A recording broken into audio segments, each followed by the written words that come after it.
Ingraham had to acknowledge reality for the first time in probably several years, and she had to beg her audience not to punish her for it. Let's watch the clip so you get an understanding of what I'm talking about here. As unpleasant and disappointing as these past 3 weeks have been to so many of us, as much as we wish things were different, this is where things stand tonight. Now, legal challenges continue in a number of states. Serious questions about vote counting, poll watcher access are outstanding. But unless the legal situation changes in a dramatic and frankly an unlikely manner, Joe Biden will be inaugurated on January 20th. Now, to say this does not mean I don't think that this election was rife with problems and potential fraud. And to say this does not constitute being a sellout to the conservative populist movement that I've been fighting for, I don't know, 25 years. And it does not mean that I disagree at all with the president's right and obligation to pursue all legitimate legal challenges to this outcome. To say this constitutes living in reality. And if I offered you a false reality, if I told you that there was an excellent, phenomenal chance that the Supreme Court was going to step in and deliver a victory to President Trump, I'd be lying to you. Now, you've known me for a long time now, and you know me long enough to know that I will not lie to you or simply tell you what you want to hear. She lies every day. That's what she gets paid for. She lies to her audience on a regular basis, which is why her audience lives in a completely different world. And she has to beg them not to punish her. She has to add all these caveats before breaking the news to her audience. Like, you know I'm a very good Trump loyalist, right? You know that I've licked his boots. I've licked his boots so hard my tongue is raw. You know it, right? You know it, I know it, the American people know it, right? Please don't punish me. Okay. Yeah, and there's an extra layer to that trick, right? So overall, am I happy that she's acknowledged that the sky is blue? Sure, right? But first of all, a little too late with all the certifications that have already happened. Right. And you egged all those people on to their rage, and that's why every poll out now says over 70% of Republicans believe the election was completely and utterly stolen. They think that the votes were rigged, and you helped fan those flames. So don't pretend you didn't. But what she knows is that she knows she's been lying from day one. And she knows Joe Biden is going to actually be president on January 20th. So this is the last way of saying, now look, remember how credible I am. I'm the one who told you guys that even though it was horrible and despicable, etc., that Biden was actually gonna be president. Aren't I a truth teller? No, the sky is blue whether you say it or don't say it. And when they walk outside, they're gonna see that the sky is blue. You don't get any credit for that, especially after you told them it wasn't blue for all this time. And then your last thing is like, no, Trump was a demigod and he's amazing, he's fantastic. I love him so much, but the sky is blue. No. At most you get this much credit for it. No, 0%, 0% credit, because eventually she had to acknowledge what the reality was. And so my question has been throughout this entire process, what was your end game, Laura Ingraham, right? Like, so you're gonna keep lying to your audience about what actually happened in this election. You're gonna keep enabling Donald Trump's awful behavior, which, by the way, if Trump had his way, could have completely dismantled our democratic process here, right? She enabled that.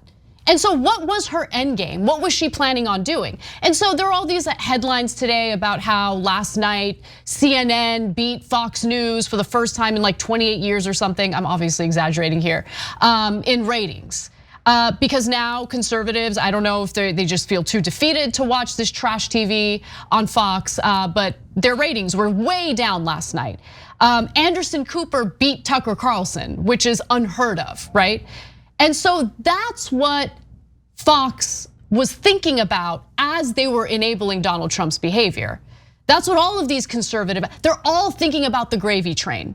And nothing symbolizes that more than Tucker Carlson, who just a few days ago talked about how Trump's legal team had no evidence. He invited Sidney Powell on his show to share that evidence, and once it became clear that she didn't have any evidence of widespread voter fraud, they decided that she would not be on the show that night, and he explained why. And then he got all this backlash Now all of a sudden he's like, oh no, I guess I kind of need this audience to make money. So let me try to go back to that grift. And here's what that looks like. Other countries understand it. They don't use electronic voting because they know it undermines confidence in democracy. A system cannot function if no one trusts the vote. And that's true here too, as we're finding out. Going forward, we need to find out exactly what happened in this month's presidential election. We need to find out no matter how long it takes the investigation to unfold or how much it costs. And once we get answers from that investigation, we ought to revert immediately to the traditional system of voting, the one that served our democracy for hundreds of years. But at the same time, we shouldn't let our focus on voting machines distract us from all that happened earlier this month. The 2020 presidential election was not fair. No honest person would claim that it was fair. On many levels, the system was rigged against one candidate and in favor of another. And it was rigged in ways that were not hidden from view. We all saw it happen. The media openly colluded with the Democratic nominees. Joe Biden and Kamala Harris refused to explain what they would do if they were elected. You know, believe it or not, I actually do agree with Tucker Carlson, and I do believe that there were all sorts of unfair things that took place, that transpired in relation to this election. So for instance, when a Trump loyalist, Louis DeJoy, was named as Postmaster General, and he proceeded to dismantle the post office to ensure that it was ill-equipped to process an influx of mail-in ballots during this pandemic, yeah, it seemed like that was pretty unfair, right? But it wasn't slanted in favor of Joe Biden. It was certainly slanted in favor of Donald Trump. Let me give you more though. When armed Trump goons showed up at in-person voting locations to intimidate voters, that seemed pretty unfair, pretty undemocratic, didn't it? Also, when poll workers were intimidated as they were working, doing their jobs, when they were intimidated by Trump supporters, chanting all sorts of horrendous things at them and threatening them as they were doing their jobs, that was pretty unfair too, pretty undemocratic. But those are the issues that Tucker Carlson won't bring up, but he will argue, he will allege that this was an unfair election to Donald Trump without providing any of that evidence that he claims to be so in favor of. Yeah. So he's full of crap, so is Laura Ingraham. They're worried about the gravy train ending. And again, I just wonder, what was their end game? What was it? Well, no, I know what their end game was. So, okay, so number one, I love their newfound critique of electronic voting. They just discovered it. When electronic voting led to Donald Trump winning in 2016 by the tiniest of margins, they were like, yes, electronic voting. How dare anyone question electronic voting?